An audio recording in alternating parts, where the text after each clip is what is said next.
What's going on, YouTube? Welcome to the show. Hit subscribe, hit like, come back for our mailbag show this afternoon, and make sure you watch CBS Sports HQ this weekend, Sunday at 10 a.m. for some DFS help, for some gambling advice, and, of course, for some fantasy football help. Get you ready for Week 18. We're starting right now on Fantasy Football Today.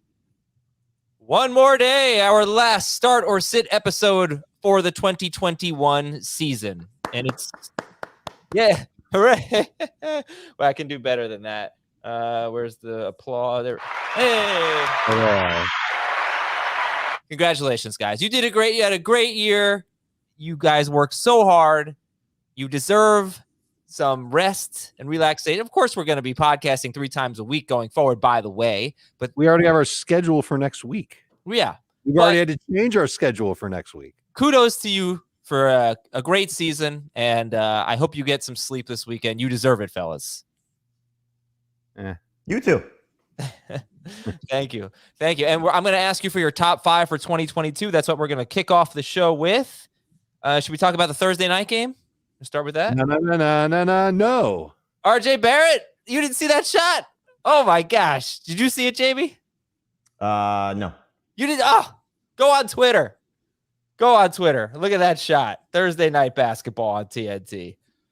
It's been an exhilarating sports week for me. So we got 8 NFC home games to talk about, and I'm optimistic that the 2 NFC West games will be normal and competitive and interesting. Yes. And not week 8. One of the AFC West games too. But I don't care about AFC. I'm on the NFC. I don't care about those games. Well, the only game that's going to be really exciting is going to be that AFC West game. We'll see about I think the NFC West games will be good. I hope they're good. But how about the NFC East games? Oh yeah, I mean that Washington Giants game. Woo! This week we'll finally learn the answer. Who's the worst quarterback in football? Jake Fromm or Ian Book? Who is going to be worse? I'll take my chances with Ian Book being the worst. Don't be so sure. All right, let's do our 2022 top 5. How about it? And if you watch CBS Sports HQ today, you'll see the top 20. But Jamie, I'll give you the first word here. Give me your top 5 for 2022, and this cannot change for the next 9 months. Sure. Ian Book is 1. Jonathan Taylor's 1. This is PPR. Austin Eckler's 2. Dalvin Cook is 3. Derrick Henry is 4, and Christian McCaffrey is 5. Dave. Taylor's 1 for me. I'll take Derrick Henry 2nd, Cook 3rd, Kamara 4th, Eckler 5th. That was very fast. Jonathan Taylor, Derrick. All right, so for Jamie, it was Taylor, Eckler, Cook, Henry, McCaffrey. For Dave, it was Taylor, Henry, Eckler. Who? Cook, Taylor, Henry, Cook, Kamara, Eckler.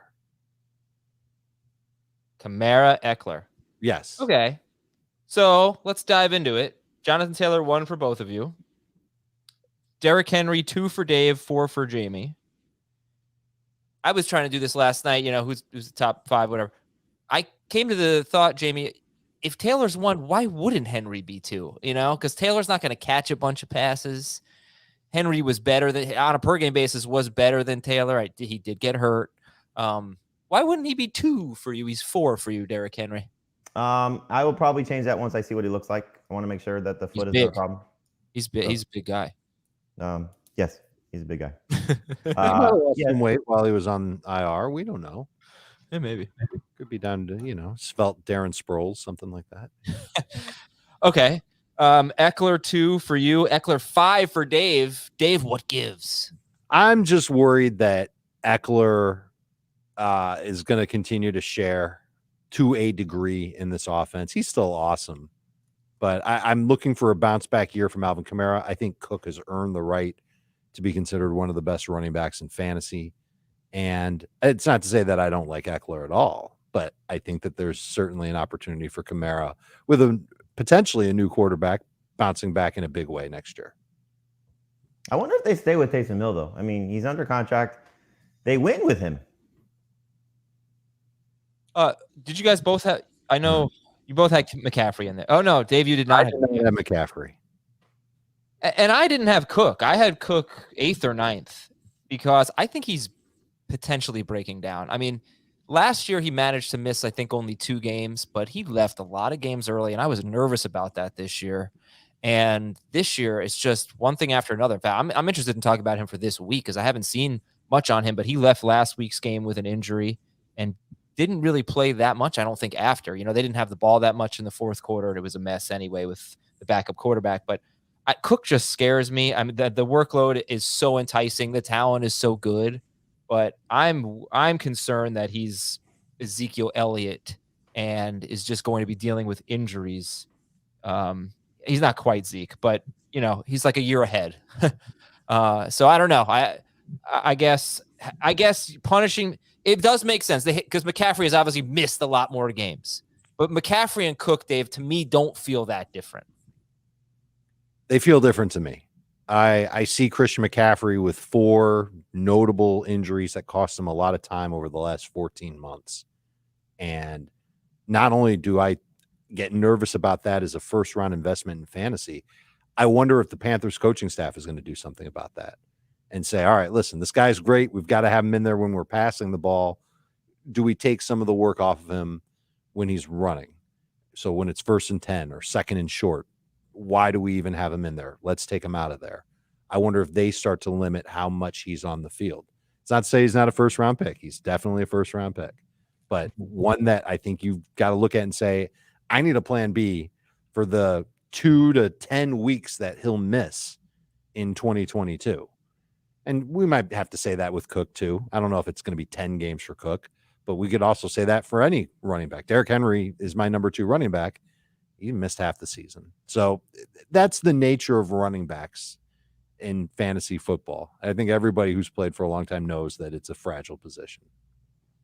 And Jamie, being that it is a fragile position, who do you think will be in full PPR number 1 per game? Is it McCaffrey or would it be someone else? If I had to pick somebody not Taylor, McCaffrey's got the best chance to do it if he's healthy. I think you should include Taylor in there because I think a lot of people might say, hey, I think McCaffrey in full PPR would be the best running back in fantasy. I just can't trust him to stay healthy. Yes. If you tell me right now McCaffrey's playing 12 plus games, he's the number 1 running back. Yes. On a per game basis. So I almost feel like 5 is too low. Mm-hmm. Yeah, well, 5 is going to feel low probably for anyone. You have 5, right? And no wide receivers for you guys in the top 5. No, but just to give you a sneak peek, because I've obviously compiled all yours. I think it's here. I have it from you instead of just guessing. It is so Dave has 3 wide receivers in his top 10. Adam has 1 wide receiver and Kelsey in your top 10, and I have 4 wide receivers in my top 10. So we did it for the show on HQ by 10s. Just because it's easier for their graphics as opposed to doing it by 12. So when you see the stories, we'll have stories on these starting next week. So of the 3 of us, Heath, Chris, and Dan, I think those are the only people that have sent me stuff. So I'll compile everybody's list, and that will be top 12s for all the positions and top 24.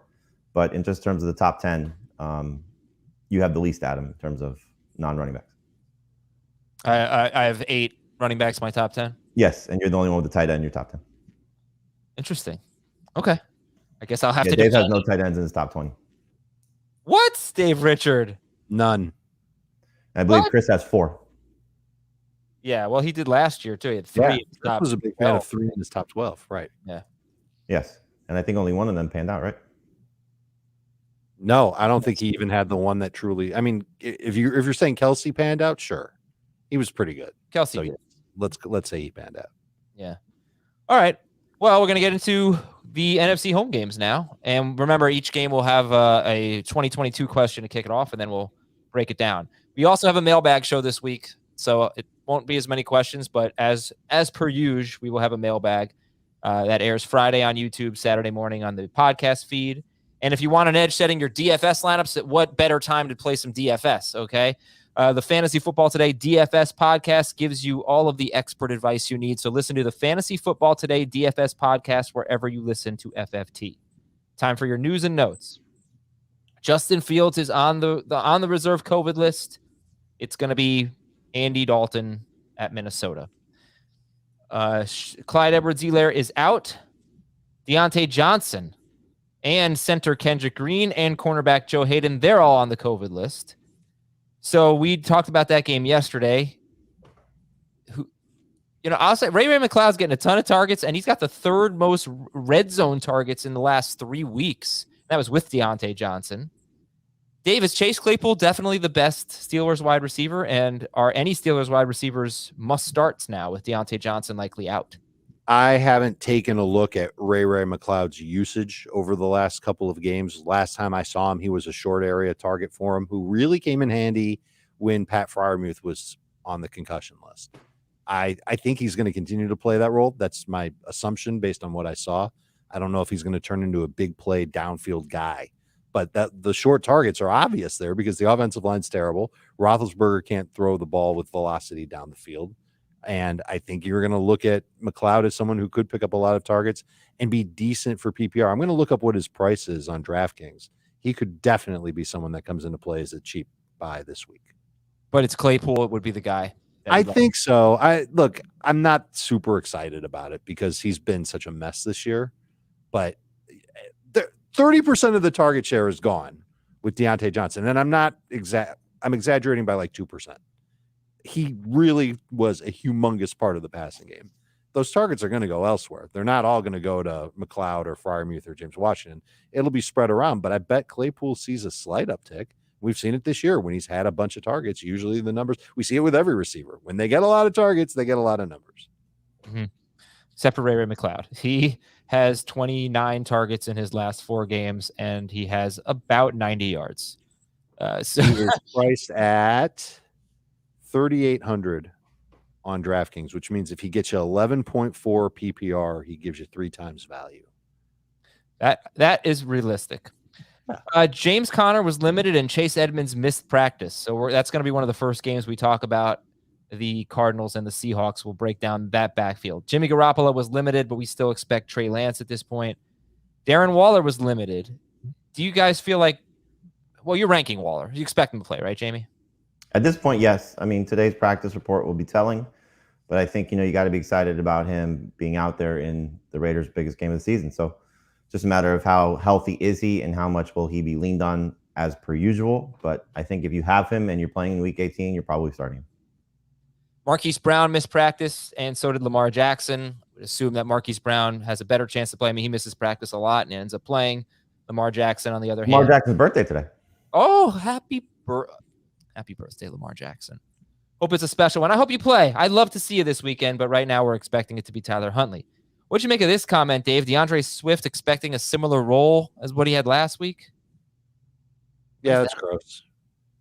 Makes me. I'm nervous to trust him as anything more than a middle to low end number 2 running back. Okay. Nick Chubb was limited. How much do we trust him, Jamie? Nick Chubb going up against the Bengals. If he plays, I trust him. So I think you look at it right now. Kareem Hunt still limited in practice. We'll see if he goes. Dearness Johnson, as of now, still on the COVID list. So he might be seeing a ton of work. And so it's just a matter of how much they want to run him out there in a meaningless game, knowing that he's such a big part of their future. So it's just a matter of, obviously who you're comparing him to if you're doing a start-sit scenario. But I think if he's on my fantasy team in Week 18 and you tell me he's starting, I'm playing him. Antonio Gibson was limited. Dave, do you expect Antonio Gibson to play? Do you expect him to be a start this week at the Giants?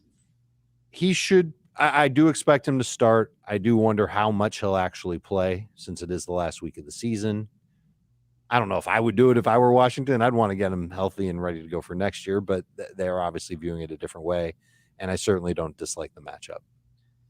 Kadarius Toney missed practice. He's likely going to be out. Braxton Berrios missed practice. We'll see if he can get back on the field today. Michael Carter, though, he practiced in full. So, again, we covered this game yesterday.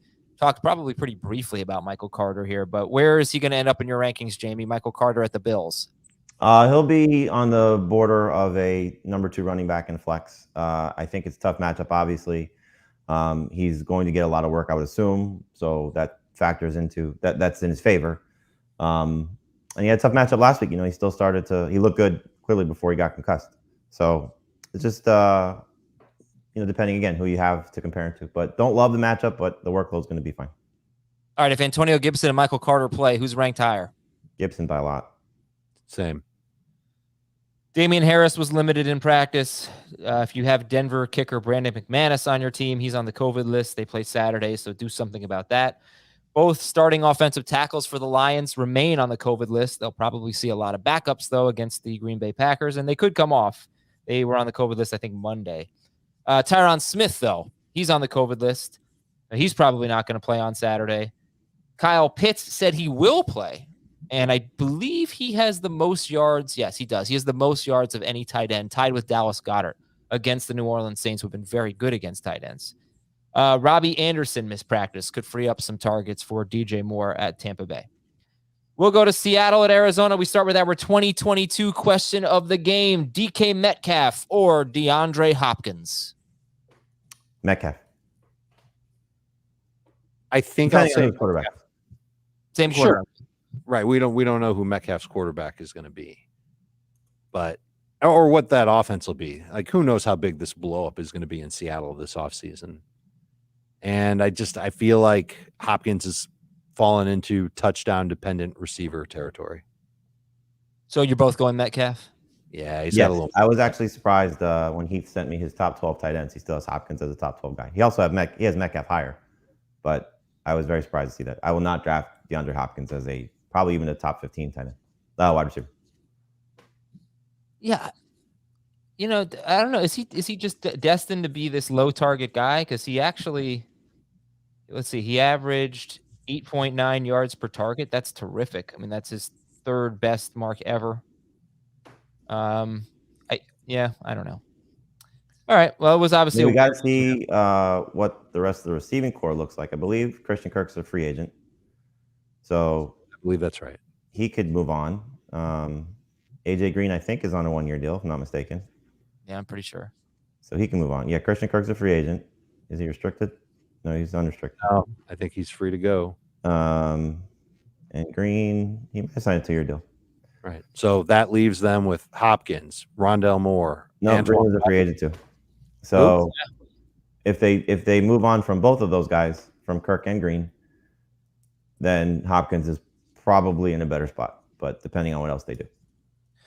Okay, let's talk about this game. Week 11 they played, and the Cardinals with Colt McCoy throwing for 328 yards. Zach Ertz is a superstar. 23-13. Zach Ertz was a superstar. I think 88 yards and 2 touchdowns. Tyler Lockett had 115 yards on only 5 targets, and this was one of the bad DK Metcalf games and bad Russell Wilson games. 207 yards, 8 fantasy points for Wilson, 31 yards for Metcalf. Here's your stat of the game. In the last 5 games, opposing running backs are averaging 3.75 yards per carry with only 1 rushing touchdown against the Arizona Cardinals. So they've been really good against the run, and that's David Montgomery. That's the Rams guys. Actually, Craig Reynolds had the best game of all the running backs. They did a really good job on Jonathan Taylor, and then they crushed the Cowboys running backs last week, who only had 12 carries.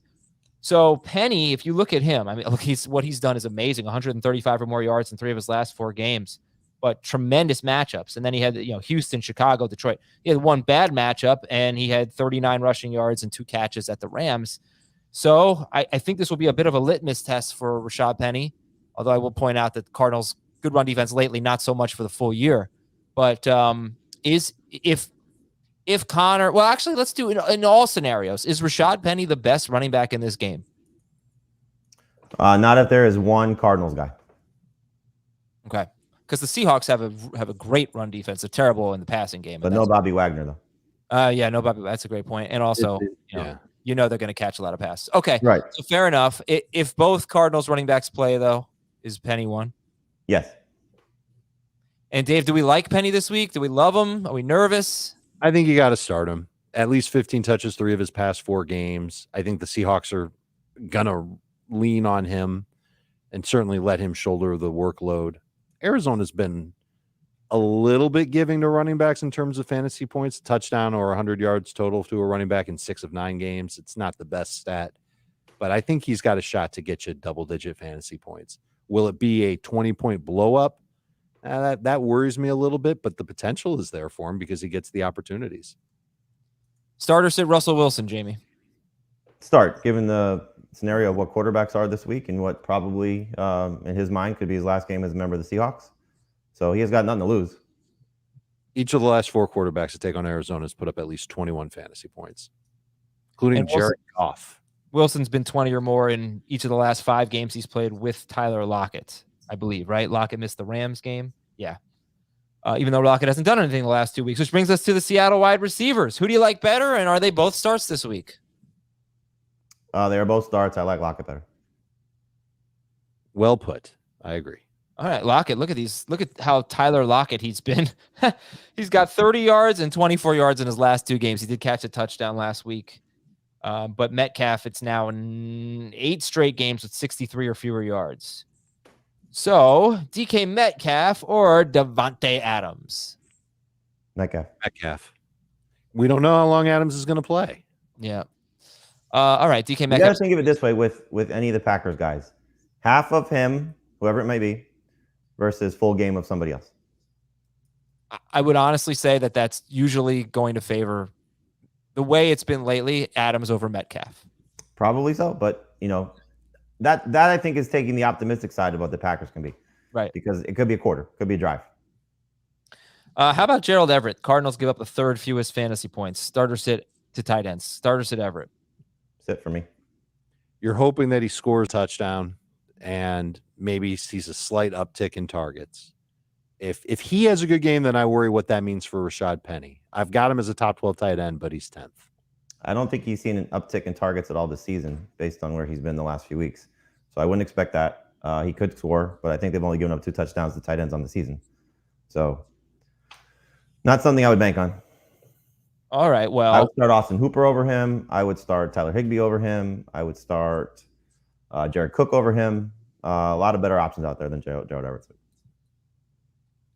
Can you name the 2 tight ends who have scored on the Cardinals? George Kittle. Yes. Was one, and then it was a backup tight end named Ian Fromm. No. It Jimmy was Graham, right? Jimmy Graham, yeah. Oh, so wrong backup tight end, sorry. Yeah. How many big-time tight ends have they faced this year? And I'm not saying that Everett's a big-time tight end. Oh, well, I'll tell you. I mean, have they just taken on a bunch of scrubs? Yes. Okay. Including Everett, who they shut down. Dalton Schultz last week was the 2nd best tight end they faced, and he had 6 catches for 54 yards on 10 targets. Everett had 3 for 37 on 4 targets in week 11. But they have had a very easy tight end schedule, no doubt. Tyler Higbee, 4 for 36. What about the other Higbee game? They missed Kittle the first He time. didn't play. Yeah. All right. That's right. They didn't have Kittle in the one game. Okay, good stuff. Kyler Murray.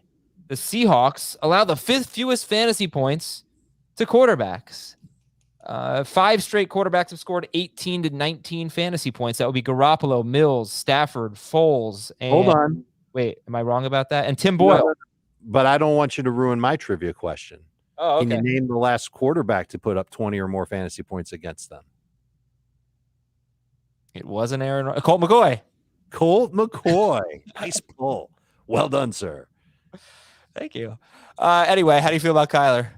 If Colt McCoy can get to 20 fantasy points, I think Kyler can too. And it's just a gotta-have-it game for Arizona.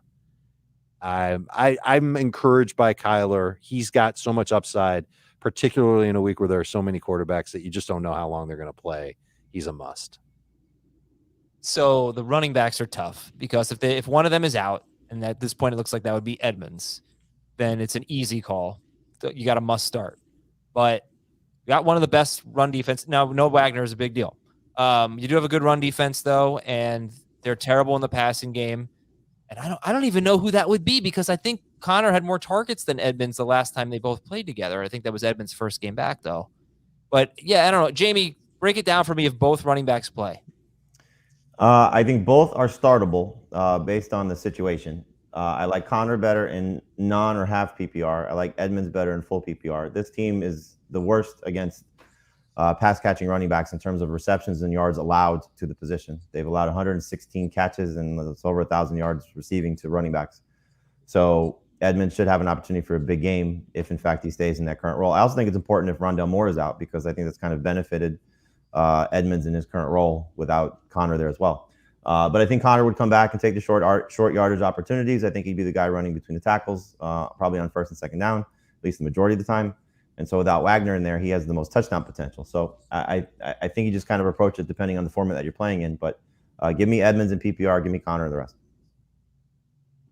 If they both play, would you start Samaje Perine or a Cardinals running back? I would start a Cardinals running back because I'm not sure how much Samaje Perine is going to play. I would go in PPR, Edmonds, Perine, Connor. In non-PPR, I'd go Connor, Perine, Edmonds. Okay. And just for the record, Seattle in their 8 games since the bye, 9 total touchdowns to running backs in those 8 games, 8 running backs with at least 10 non-PPR fantasy points. They've seen a ton of high-volume running backs. That's been a big helper for those players. So I think we're nailing it with these running backs. If they're both in there, they're going to cannibalize each other to a degree. If there's only one of them, you'll love starting them. And I really love the idea of Edmonds or Connor if the other one doesn't play and if Rondale Moore's out. How about the wide receivers, Dave? Is it just Christian Kirk? How much do you like him? I think it's just Kirk. And I think I might have him ranked as a top 24 receiver in PPR. But I really feel best if he's used as a flex. I know that AJ Green's had a bunch of like 10-point PPR games lately. Maybe if you're desperate, you go in that direction. I do think Antoine Wesley is interesting for daily. And if you're desperate at wide receiver, maybe even desperate enough to say, not desperate, maybe good enough to say that he's a flex because of all the end zone opportunities that he's had with DeAndre Hopkins on the shelf. He's auditioning to try and take one of those spots from Kirk or AJ Green next year. And he's looked okay. Yeah, Kirk's top 10 receiver for me in PPR. You can't get away from what the volume has been. 3 straight games of at least 9 targets, 3 straight games of at least 6 catches. He's a touchdown away from being a top 10 guy. He had 1 touchdown over that span. It was against Detroit. So I think it's easy to start him and trust him this week. At least 11 PPR points in each of those games. Seattle in their last 10 games, 3 wide receivers to 80-plus yards, 5 touchdowns to wide receivers. I would not lose sight of the fact that Seattle's pass defense has been okay. Yeah, it's 4 touchdowns to wide receivers in 11 games now, the last 11 games, and that would be 2 to Kupp, 1 to St. Brown, and 1 to Jamal Agnew, of course. They're an interesting team. You know, this is kind of an interesting game for 2 teams that have such different records. It's opened at Arizona -5. It's up to 6.5 now. I don't know. I think the Seahawks can certainly keep it close. Yeah, I don't know. Anyway, I'm looking forward to this game. I'm also looking for Zach Ertz. Zach Ertz is a must start. Jamie has him ranked ahead of George Kittle. Yep. Dave doesn't, but still, he's a must start guy. He's getting, 9 to 13 targets in 3 straight games, 6 to 8 catches in 3 straight games, all without Hopkins. Okay. The only thing Zach Ertz needs, because he knows how to play football, he's pretty good at that. He needs an Indochino suit.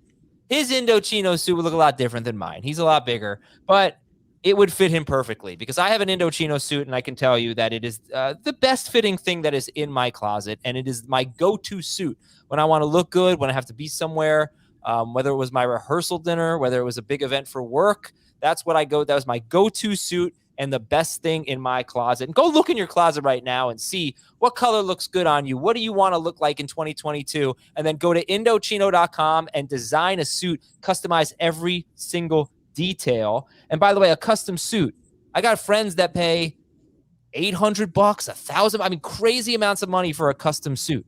And they are worth investing in because you will have them for a long time. They will fit you beautifully. You will not have to take them to the tailor. The tailor costs a lot of money to begin with. So you buy a cheaper suit, you take it to the tailor, already you're screwed. But at Indochino, it's $399. It's $50 off any purchase of $399 or more. And the suits start at just $429, which is an incredible price. And then again, you get that $50 discount if you get a suit. You go to Indochino.com and the promo code is FFT, INDOCHINO.com/FFT. So what do you get to customize?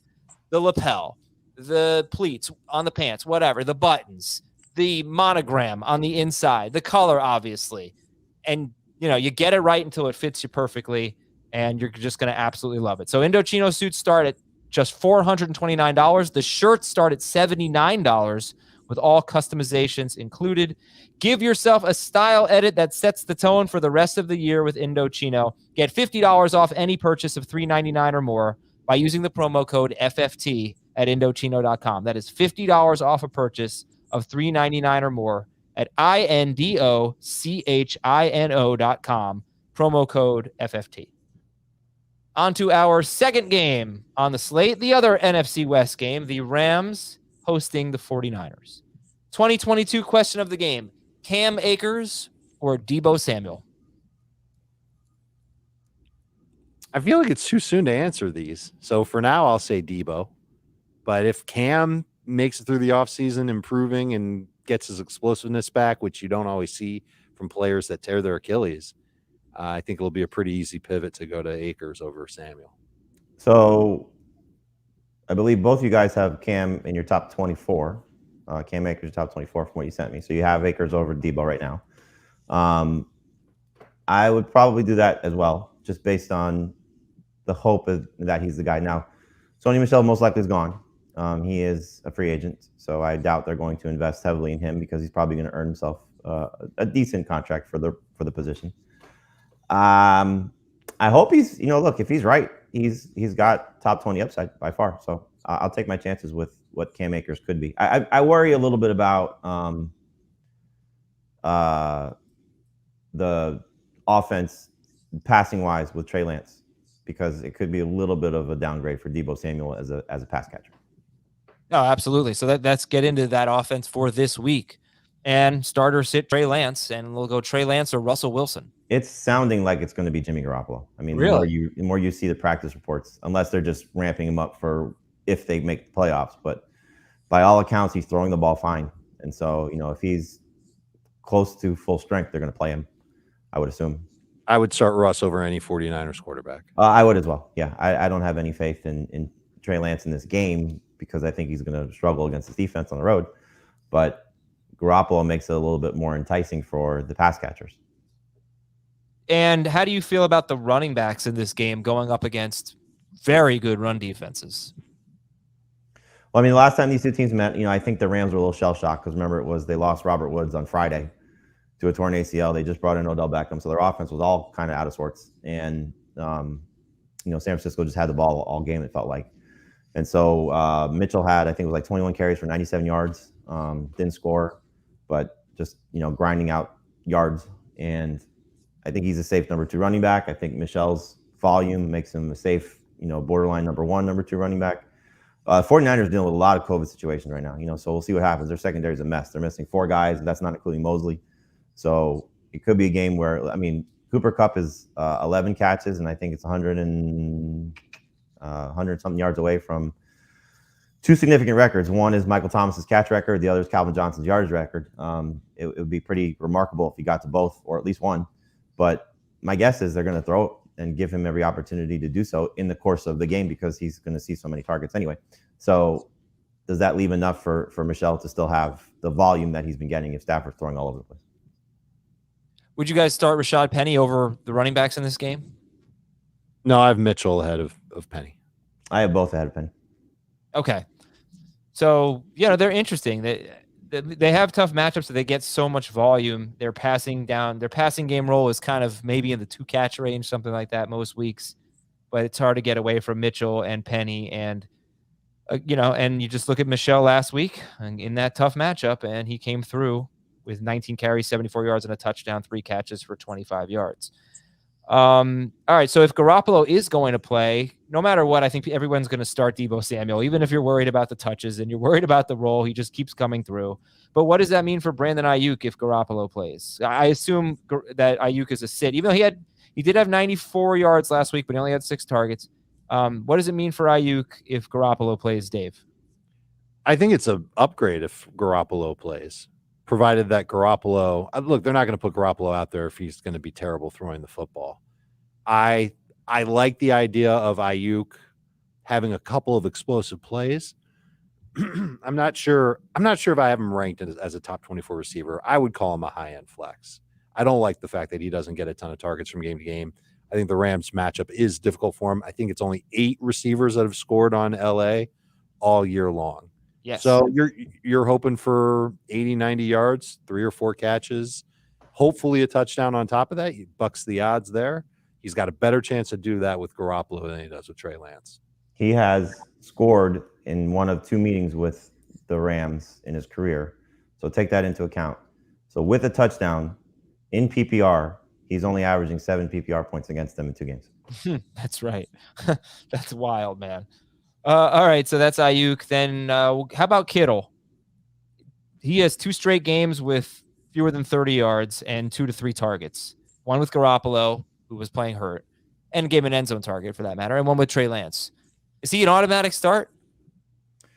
I mean, again, it's like Waller. If you have Kittle on your team, you're not benching him. If you made it to your championship game with George Kittle, kudos to you for surviving the last 2 weeks. But I'm not going to pick up Austin Hooper because David Njoku was out. I'm not going to play Gerald Everett, who's got a tough matchup. I'm not going to play Tyler Higbee, who's, got a safe floor but not a very high ceiling. So I'm sticking with George Kittle. So it's just a matter, when you see these rank lists, that's not saying start or sit. That's still start these guys. So if you have Zach Ertz, then yes, you could have a tough choice to make. You have Dalton Schultz, you have a tough choice to make. But for that small percentage of fantasy managers, they're most likely sticking with Kittle anyway. Dave, are you sticking with Matthew Stafford after 3 kind of lousy games in a row, and the interceptions have been way up? He's actually thrown 6 picks in his last 3 games. The Niners have 7 interceptions all season, and the aforementioned secondary situation, the COVID, the injuries that Jamie mentioned. Are you starting Matthew Stafford? I'm starting Matthew Stafford. I believe that there's a chance Emmanuel Mosley does come back. He's been their best corner all year. More importantly, their pass rush is still pretty good. I really was disappointed in what I saw from Stafford last week. I thought he was just getting over an outlier game the week before, but the interceptions, especially against Baltimore, really surprised me. I still think he's got great potential. And even if Mosley's back, that's one guy. There's still going to be another half of the field that they can go ahead and attack. And I think the middle of the field could be really wide open for them. That's helped Kupp in the past. That's where Higbee can make an impact. I definitely think that Matthew Stafford can come through with another big game. I've got him 7th among quarterbacks. As does Jamie, and Heath has him 4th, which just brings us to Odell Beckham and, well, I guess the passing game other than Cooper Kupp. So Jamie, Beckham, a touchdown in 5 of 6 games, but fewer than 40 yards in 4 of 6 games and 3 straight. The Niners do have the secondary concern, so that should help. So Beckham, Jefferson, Higbee, who's a go? Who's a start? Beckham is still a must-start guy. It's hard to get away from the touchdowns, and he's played very well. And what we've seen, and I said this last week, if they can't run, so not in terms of trying to run because we've seen this, but the 2 times that they've tried to run and had some failures since Beckham's been on the team, that's when his yardage has been at its best. It's like the Jacksonville game, for example, when he had his biggest, I think it was like 71 yards. So he's not going to have like 100 and a touchdown. But I think he's got such obvious touchdown potential based on what you've seen. The secondary concerns are obvious. The one thing about it, though, is the guys are probably going to clear the COVID protocol as long as they're healthy, based on the new rules.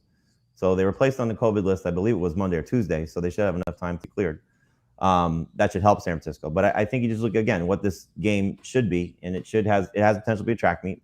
Beckham is clearly the number 2 receiver. He's past Van Jefferson, who was reportedly either hurt or benched. I don't know what the final verdict was, but McVay never said he was hurt, and not on the injury report this week. So he might have been pulled for a series or 2 based on some drops last week. So I think Beckham is safe. Higbee, very safe floor. I believe it's like 3 straight games with at least 9 PPR points. Scored against San Francisco the first time. It's not an easy matchup, but he's coming off a game with 12 PPR points, which was a nice performance for him. And I think he's still kind of just ride with the momentum of where he's at right now. Okay, Rams DST is a low-end starter, and that brings us to New Orleans at Atlanta. New Orleans at Atlanta, 2022 question of the game. Is Calvin Ridley a top 12 wide receiver? Yeah, but I don't know why you're asking that about this game. It's a 2022 question that he asked before every game. No, I don't know if Calvin Ridley's staying in Atlanta. No. I think there's a chance that. Why?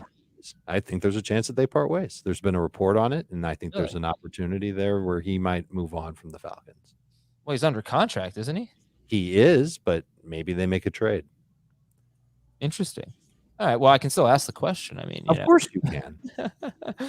Well, one of the problems for Calvin Ridley is that Matt Ryan has been horrible. In his last 8 games, he has 4 touchdown passes, and his 16-game pace in his last 8 games is 3,190 yards, 8 touchdowns, 10 interceptions, and he's averaging just 28.3 pass attempts per game. So that's a problem too.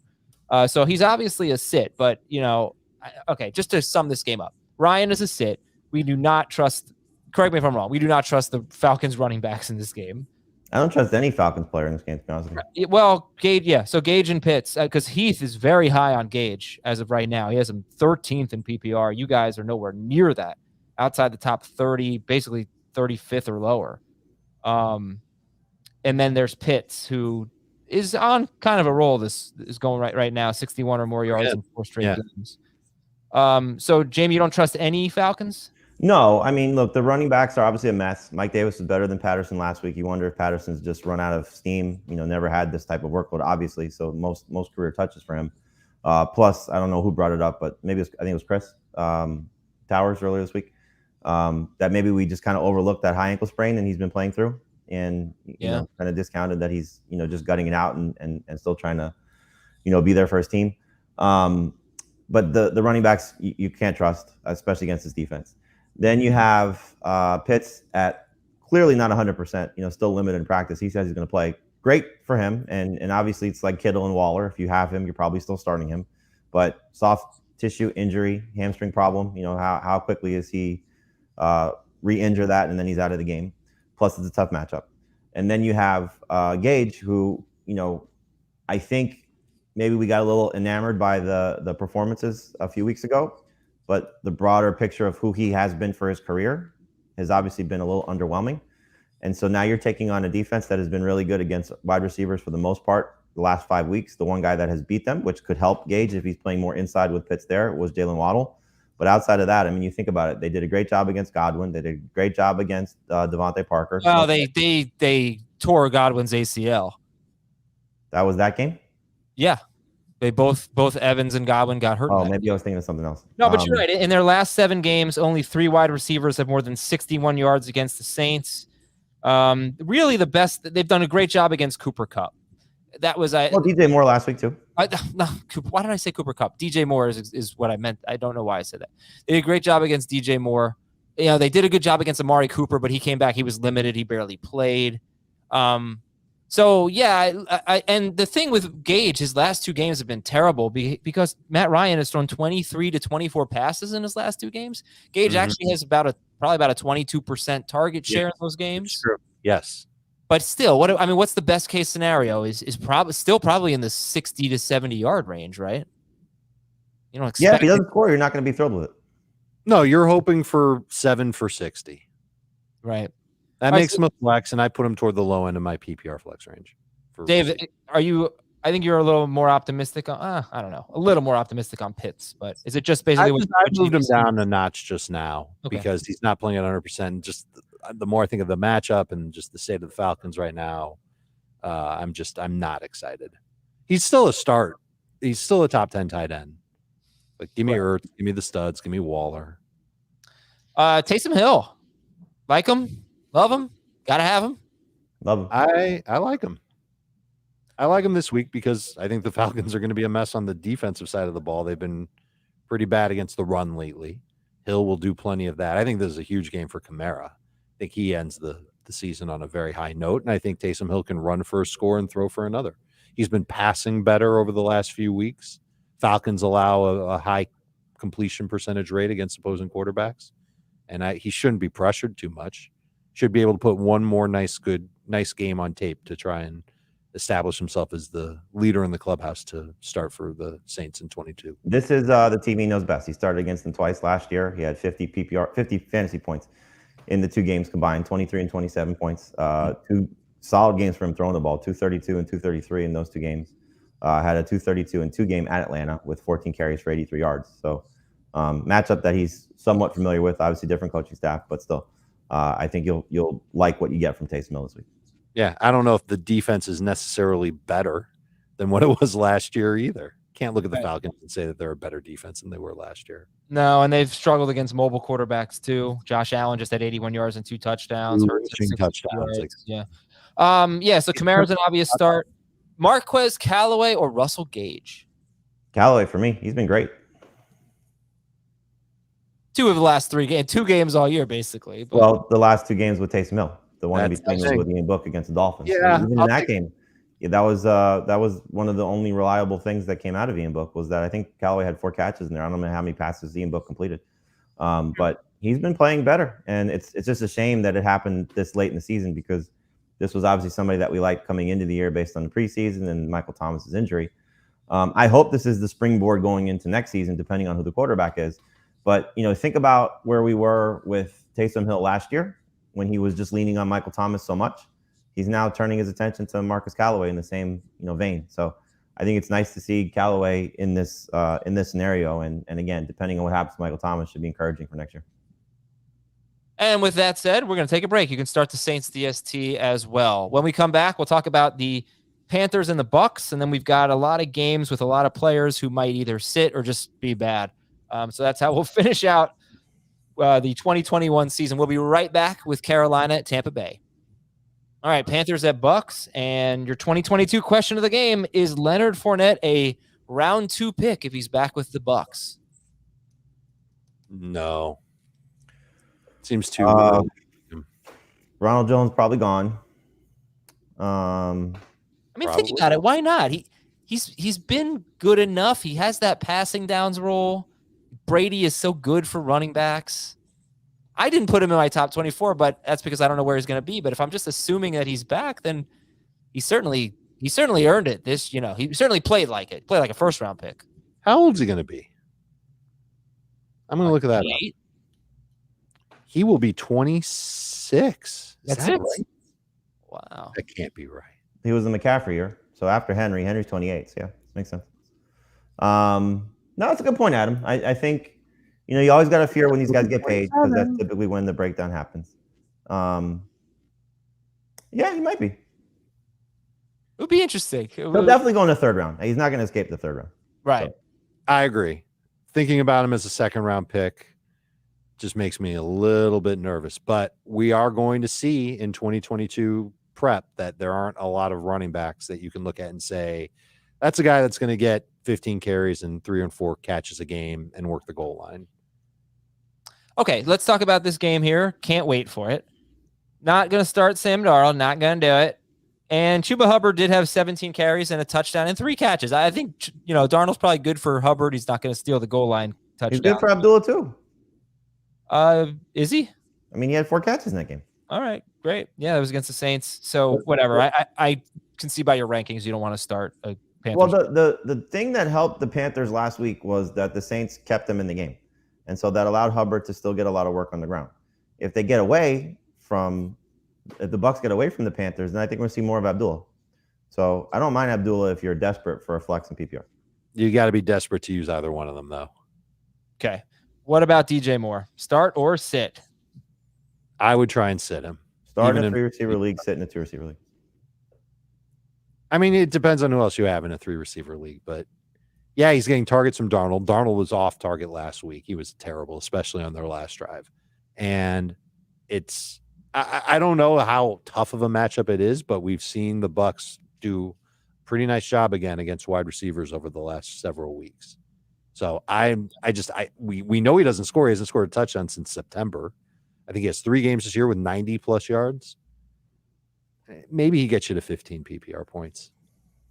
I mean, the Bucs have been such a weird matchup because they were really good, probably mid-season overall, eighth best against receivers. But we have seen Russell Gage had 112 or more yards. Russell Gage and Callaway both went over 100 yards.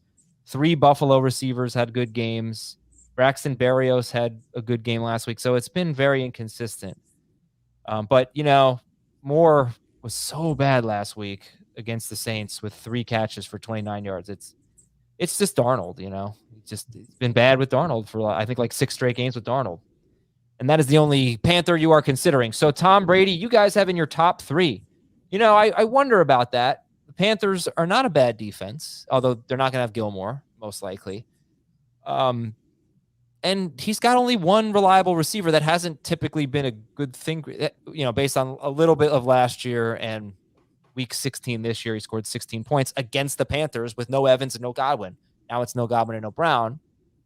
But yeah, that's an aggressive ranking, I thought, for Tom Brady, Jamie. But I guess you're good to go with him. I don't think the run game is going to carry them this week without Ronald Jones, without Leonard Fournette, leaning on Keyshawn Vaughn and Le'Veon Bell and maybe Giovanni Bernard. I think this is also a Bruce and Brady game where let's middle fingers to the sky. Screw you, Antonio Brown. We're down Chris Godwin. We can still have success against anybody going into the playoffs. Fear us still because we have the greatest quarterback and greatest player of all time still. And I'm still no risk it, no biscuit. So Cyril Grayson comes into play. I would not be surprised if there's a Brashad Perryman or Scotty Miller play that's significant. Tyler Johnson's worth a look in deeper PPR leagues. But obviously Gronk and Evans are touchdown potential, multiple touchdown potential. He is 4 touchdowns away from 44 to match his age. Brady is. He is, I forget how many yards away, but within striking distance of 5,000.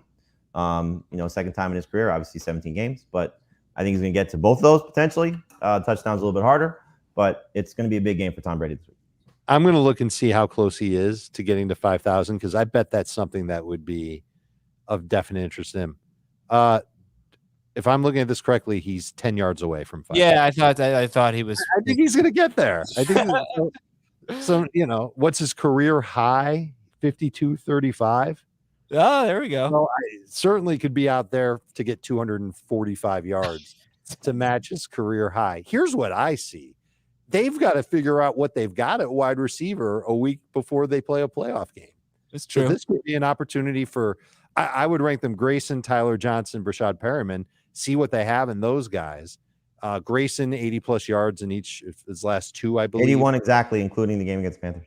And one of them, he only had 3 catches. And that's the other thing, is that they played the Panthers 2 weeks ago.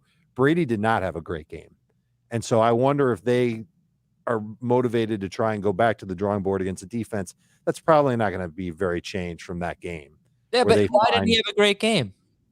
That was the first game without Godwin, the first game without Evans, and they gave Ronald Jones 20 carries. They had a running back that they could rely on. That's a good argument. I don't know that he's Brady. The wide receivers have a lot to do with it. I love Tom Brady. I mean, he's amazing, but he has I don't know about bad weapons. He's capable of having a bad game. I mean, he doesn't have bad weapons, but he doesn't have great weapons. Right? Again, he didn't have Evans in that game. So he did have Antonio Brown. Yeah, he did have Antonio Brown, and that was Brown's first game back, right? That was Brown's first game. But Brown was great. I mean, Brown had 10 targets, 7 catches. He was fine. Didn't he have 15 catches, 15 targets, and 10 catches? I'm sorry, 15 targets. You're right. But I get half of Brady's targets that game. I think this is, again, they don't have the fallback option of leaning on somebody to run the ball. Now, the flip side of that is they may also look at it and say, we don't know if we're going to have Fournette next week. We don't know if we're going to have Jones next week. We better figure out who we have in our backfield because at least they know they have Evans and they have Gronk. So you can go about it that way and think they're trying to establish their running game. If they go in that direction too much, they might find themselves trailing or in a closer than they want to have game in the fourth quarter. I agree with you, James. I think that they just have a huge output offensively. I think Brady takes control. And look, they could be up 2 scores by a defensive touchdown. However, they get ahead and pull these guys because they play next week. That's right. That's another factor. Now, what about? Again, we're looking at the quarterback landscape here. So Heath has Stafford I don't know if he has Stafford over Brady, but Stafford's been bad. Kyler's been inconsistent. I moved Taysom Hill up a couple spots, but you trusting Taysom Hill or Tom Brady and you're in your fantasy championship. That's kind of where we're at right now. Okay, so last question. We got to talk about Keyshawn Vaughn and Le'Veon Bell. Where'd you rank the highest guy? Whoever it is, where's he ranked? Vaughn is the highest for me. He's 23 in PPR, 24 in non-PPR. It'd be the same in half. And Bell's not far behind. Bell's still a top 30 guy. All right, let's go to Dallas at Philadelphia. 2022 question of the game. Miles Sanders or Ezekiel Elliott? Sanders. It's by default. Okay. Then 2021 question of the game. What's funny is I was looking at BUSTS for this year. Zeke was drafted as the 5th running back off the board, and he's currently 6th in PPR. He was so good before the knee injury. Mm-hmm. And that's you consider why him a bust because he feels like a bust. yeah. But he didn't feel like one out. earlier this year. But if he finishes where he was drafted, how is he a bust? Right. Yeah, it's a good point. It's a good point. So who's a start in this game? Dak's a start. The top two receivers are a start. Schultz is a start. Zeke is a start by default. I'm just not sure how much they're going to play. And that's the one thing that keeps me from ranking them highly is that do they just get off to a fast start? The offense puts up a couple of touchdowns and then they say, okay, let's pull back. We've got a game next week. Eagles are, I think they haven't said as much, but I think they're not going to play their starters very much, if at all. Okay. And usually when that happens, the first team offense will go out there for the Cowboys. They'll do their thing, and then you'll see a lot of Cooper Rush. Yeah, I'm worried about Zeke too. I mean, what's the incentive of playing him a lot? Agreed. Yeah. The same thing they've been saying all season long. We got to get him right. Okay, and then yeah, I mean, you guys basically have the Cowboys ranked as if they're playing, and they've said they are. So, this will take them at their word. This is why we don't. They'll probably be doing some scoreboard watching to see what's happening with. No, they can't Saturday. Oh, they play Saturday. Never mind. So they won't be doing scoreboard watching. So they'll be playing. They'll see Chiefs 55, Broncos 3. Yeah. That's the only score that they're really going to see. Now they might be like Twitter watching to see what else is going on the other teams, but I would be surprised if we saw Dak and company, the starters, play 3 quarters. What about Kenneth Gainwell? I think he's a Minshew and Gainwell and whatnot. I mean, look, Gainwell has a big opportunity, especially if they are going to start pulling guys. There's no Micah Parsons already, so at least one key defender is off the field for Dallas. So I don't mind Gainwell as the number 2 running back. I think he's the best running back in this game. Ooh, all right. Okay. I get nervous about trusting him just because we don't know if he's the only guy for Philadelphia. Like, it makes sense that he would be the first guy up for them, but do they have somebody else on the bench they just roll out there to keep him healthy for the playoffs? And listen, if Boston Scott and Jordan Howard clear the COVID list and they play, send us an email, fantasyfootball@cbsi.com. We'll update or check the updated rankings, but we'll update you on the game. But, they have the Saturday game, less time to come off the COVID list. So right now, that's why we're talking. They could be off today based on the schedule. All right, let's go to Chicago at Minnesota. 2022 question of the game: Kirk Cousins, the always reliable Kirk Cousins, or Justin Fields? Well, Fields is on the COVID list. No. Next year, I'm sorry. 2022. This is a serious question. Cousins is pretty reliable year after year. Or Fields. I feel like. Oh, go ahead, Jamie. I'd like to see the coach for both these guys. All right. Well, who'd you take? Who are you ranking right now? Fields. I'm taking Fields because I bet I would need to draft him first, and I can wait till round 72 to get Cousins. This game, that's a good point, Dave. This game is, I'm sure people are going to start David Montgomery, even though he is just running into brick walls, but you're going to start Montgomery. Darnell Mooney or KJ Osborne? Who do you like better? I think I like Mooney better. They're so. I got to remember how it ranked. They're back to back. Dalton seems to really have eyes for Mooney. I'll bank on that. It's not a bad matchup. It's a fast surface. Yeah. I know this much. I'm playing both in DFS wherever I can. It's a great matchup. Vikings give up the most fantasy points to wide receivers, and the Bears aren't far behind. And Osborne's been so good. He's had one bad game in his last 5. It was the Bears game, but that was Monday night, Kirk Cousins. So other than that, he's been 14 more PPR points in his last 4. For the last 5, excuse me. So great opportunity for him also. Look at this comment here. Oh, Scott Fish is in the chat. I want to give you guys a heartfelt thank you for an awesome year of helping people. Us helping people? You guys are the best. You are the first from Scott Fish. You are the first I check with when I have questions and how my process evaluated a situation or a player. Thank you, Scott, who helps more people. Awesome. You want to know how nice Scott is? So I don't have Venmo, but my wife does. And so I sent out, collecting our fantasy dues for entry fees because I'm so bad at this. And he sent my wife payment for our IDP league, and he said Jamie's the best. And she's like, why would he say that? I don't know why you lied to your wife. Also, what? It's 2022. What does Jamie not have? Like, what is on the list of things that every adult should have that Jamie doesn't? Like Venmo? Like, you're 3 or 4 years late on Venmo here. Like, it's time to get with the program. You'd be surprised how many people tell me that they don't use Venmo. You don't use Slack. I don't know why. You're the only person I have the G chat. Well, I do use Slack. I just don't like using Slack. I've come you got to come around to these things. I didn't want to use Slack at first, but now it's a lot better. It's a good program. Program. I was just saying that because Jamie's old. I just try to relate to him. I just like avoiding people. Okay, I see that. I don't know who Fantasy Football HQ is, but he says Adam Azer is the most handsome fantasy analyst in the world. Wow. If I could look like this, burner account. and you say that, yeah. Somebody hiding in the woods thinks you're handsome. He also says Scott Fish is the GOAT. So we know he's legit. All right. Mooney and Osborne are stars. This game, you could feel pretty comfortable about these teams playing, but I guess I don't know. It's just personal. I'm a little worried about Cook. Of course, I'm starting him. I want to know how you guys feel about him. I'm avoiding him in DFS. Like I said, he hobbled off the field last week. I don't know really. He's not an injury report, so you got to trust he's okay. Yeah, I guess. Right. All right. So then let's just go with that. Start Dalvin Cook and Jefferson, and Cousins is. He's been bad against the Bears though. This is the one team that has a number. Really? Oh yeah. Boy, they were so bad against the Bears a few weeks ago. 87 yards for Cousins. Wow, was that a bad night for him? And still had 2 touchdowns. Yeah, always. Okay, so Cousins is top 10 for you guys. Cousins or Wilson? Cousins.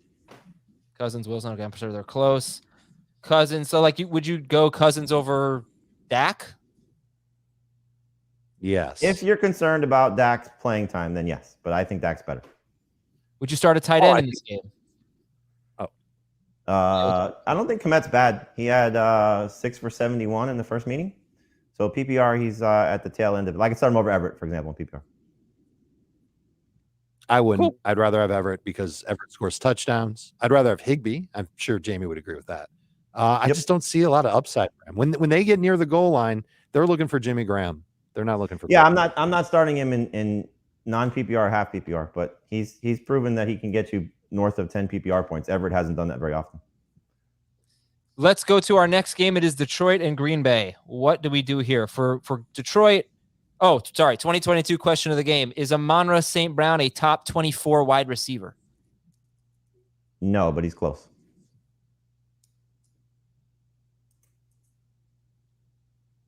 Dave, it is your turn to answer. About St. Brown for next year? Yeah, top 24? I guess he's a top 24 receiver. I wonder if he's going to get double-digit targets every single game next year. We sure about this? Oh, I do not think he's going to average double-digit targets, but he's been like the number 4 wide receiver over the last 5 weeks. Do you think he gets even?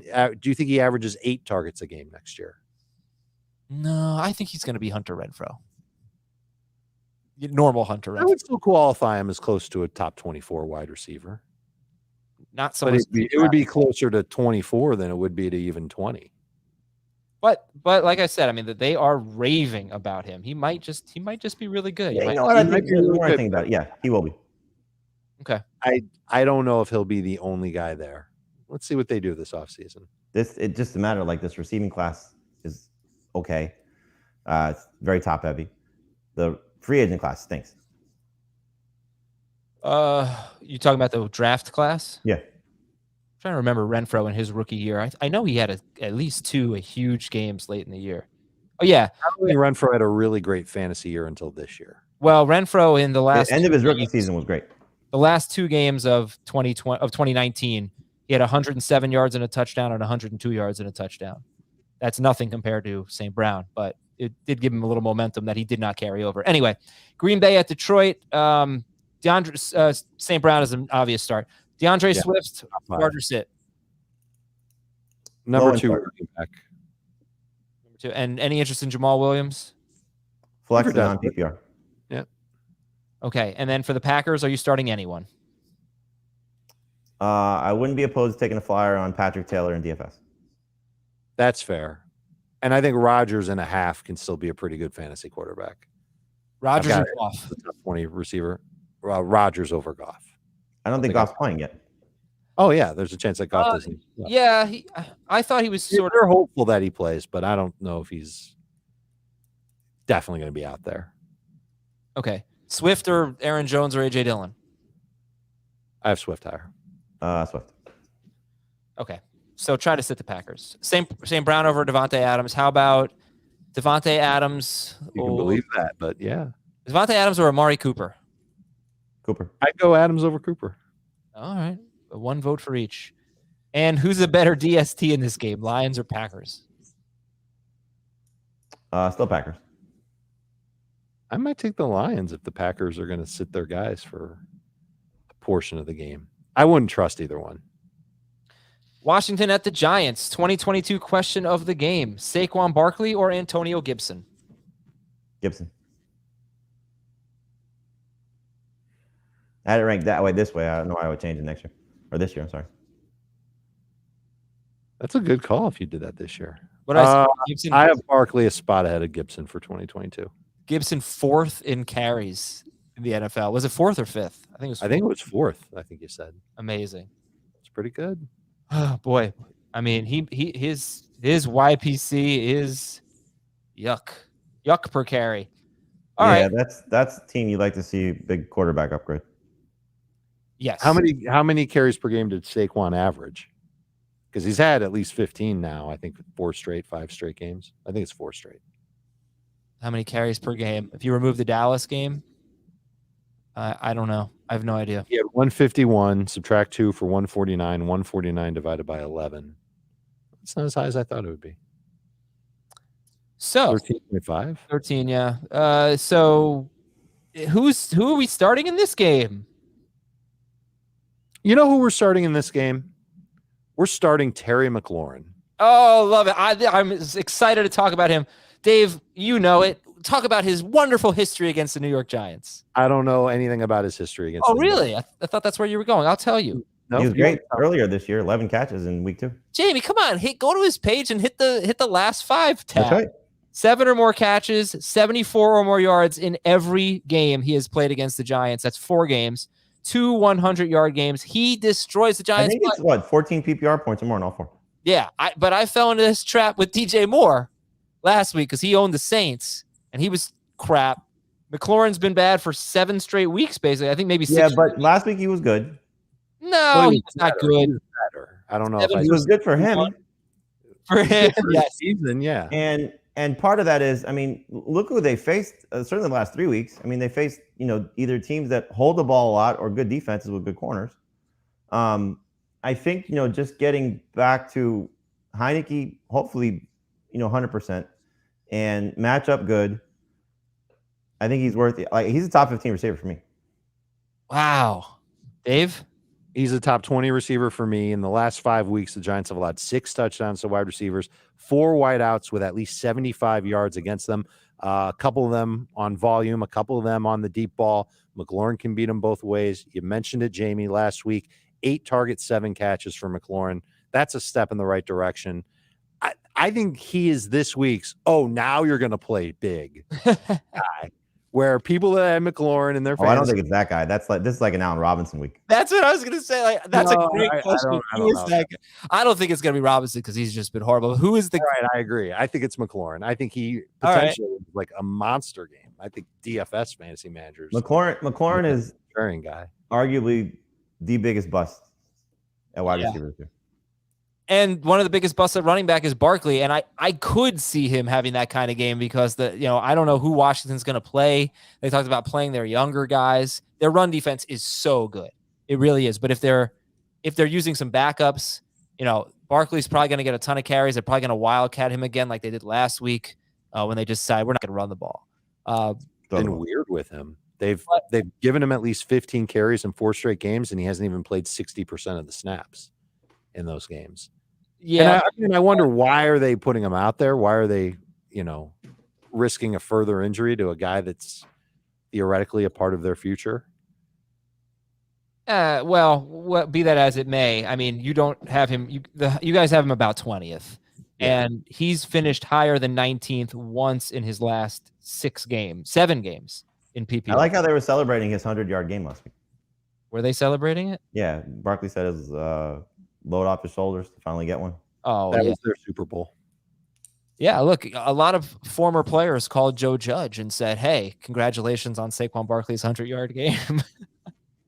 I wish our running back was doing that. They celebrated by running laps. Which of those guys, Adam, do you think it was that he was talking about? I don't know, but what did we decide? It was Kyler Fackrell or Dalvin Tomlinson? Or Wayne Gallman? Yeah, Wayne Gallman. I don't know. The other ones? I forget I sent you. So it was probably none of them. So Gibson is the best running back in this game? Yeah. Could be Patterson. I mean, if they sit Gibson, I would start Patterson over Barkley. I would too. For now, though, it looks like Gibson's going to play. And Patterson's not a bad flex if you're stuck. Yeah. I mean, Commanders have themselves some decent running backs. Starter sit John Bates. I'm not interested. Slightly below Everett, but in that same range. All right. Aaron Jones or Saquon Barkley? Barkley. I think Saquon will play more. DeAndre Swift or Saquon Barkley? Swift by a touch. Swift and Pete. No, I'll take Barkley in both. All right. And Jake Fromm. Let's see if he can outdo himself. Last time he started, he threw for 25 yards. We are out of here. We'll get to 50. I cannot wait for this stupid Giants season to end. Oh my gosh. You still want Joe Judge back? Yeah, I do. Not if you could get Mike Zimmer. I mean, that's a guy. I'm serious. That's a guy I would take. I would take a You won't take McDaniels, but you'll take Zimmer? Yeah. What if you get McDaniels and Zimmer? What if Zimmer comes as the DC? That'd be fine. I would love McDaniels, that. No, I don't want McDaniels. I'm so sick of these Patriots failures. I'm sick. Mike Vrabel's been pretty good. Yes, he has been good, and how many years did he spend as a coach in New England? Vrabel. None. Right? Is he really a Belichick disciple? No. I'm tired of these Romeo Crennel disciple. Patriots. Yeah. Yeah, I guess. Yeah. Anyway. Okay. I think I made my point on that. Yeah. I think Joe Judge talked himself out of the job after. Just to be clear, you'd rather have Joe Judge than Josh McDaniels. That's on record. Sure. You know what, man? It doesn't matter. They need better players. There's no coach that can make them good. They need better players. I wonder if we're gonna start getting to a point where Adam realizes he'd be a happier person if he wasn't a Giants fan. I was there 10 years ago. I've had some amazing memories thanks to them, and you know, I can't. It's an addiction, Dave. I can't. Yeah, but you've seen your team win 2 Super Bowls, so right. It's incredible. I'd be, I was thinking about this because the Hurricanes are kind of making some noise. They're getting a ton of good recruits now. They're going to probably get 2 more this weekend at the Army All-American Bowl, and they got new coach, and I could see them being really good. And I thought I'm gonna be a happier person, and then I thought, no, I'm not, because now I'm going to have super high expectations. And if they go, say, 10-2, I'm going to be so mad for those 2 games. Like, you kind of accept losing. I don't care when the Giants lose now. Now if they get good, then I'm going to be even more upset when they lose. So no, sports is misery. And thank you. You should be happy. Yankees are going to get Carlos Correa at shortstop. Oh no, I would hate that. All right, everybody. Thank you for next year to make the finals. All I'm saying is expectations breed more misery unless you win the championship. It's like you're gonna be pissed. Yeah, I'm sure as a Yankees fan, you really missed out on a lot of. They make me very angry when they don't win every game. I get mad. All right, we're out of here, folks. We'll see you on HQ at noon. Yankees were rough for you. Giants won 2 Super Bowls. Yankees. I guess all of our listeners in Cleveland are just crying for you, Adam. What was rough for me? The 80s, you said? No, I was going to say the 80s were good for you because the Giants and the Canes, but I forgot the Yankees were bad in the 80s. Also, I was 6 at 1980, so 1990. So the 80s were nothing for me. We're out of here, folks. We'll talk to you on the Mailbag Show.